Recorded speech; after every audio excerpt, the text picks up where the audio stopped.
Reit, prynawn da. I ni fan hyn nawr yn Abernant, Llanwenog, Trefach Llanwenog, gyda Mair Hatcher, perchennog Cegin Gwenog. Prynawn da. Prynawn da chi. Beth yw'r heriau mwyaf rydych chi wedi wynebu yn ystod y flwyddyn ddiwethaf yma? Wel, i ni, fel Cegin Gwenog, total stop, basically. Popeth wedi stopo, popeth wedi canslo, neu wedi cael ei pwysio mlaen blwyddyn enghraifft y prodasau. So beth penderfynon ni wneud wedyn yw ail-wneud garage oedd hon, fel storeroom. So ni wedi ail-wneud i mewn i Cegin Gwenog, adre fel petai.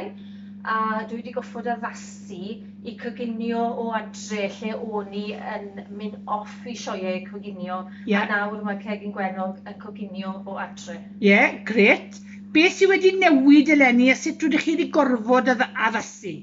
Wel, wedi gorfod addasu, heb lawn ni, bydde ddim Cegin Gwenog i gael y gweud y gwir, chymod. So, beth wedi penderfynu wneud yw wneud cegennau gwaith cartref.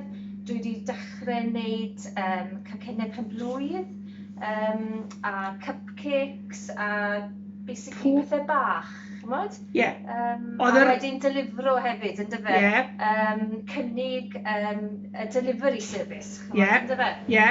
A mae fe eitha poblogydd y gweud y gwir, chymod? A hefyd mae bobl wedi bod yn dod fan hyn i moyn i click and collect.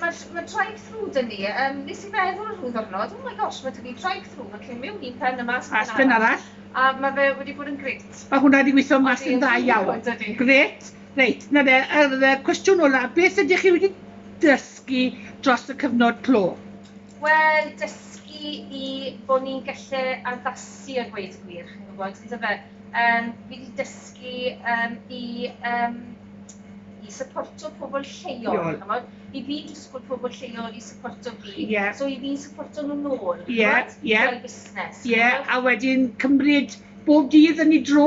Dwi wedi mynd nôl i weithio i'r NHS rhan amser. Na beth o'n i arfer wneud cyn dechrau Cegin Gwenog. So dwi wedi mynd nôl i weithio i'r NHS rhan amser nawr a wneud Cegin Gwenog rhan amser.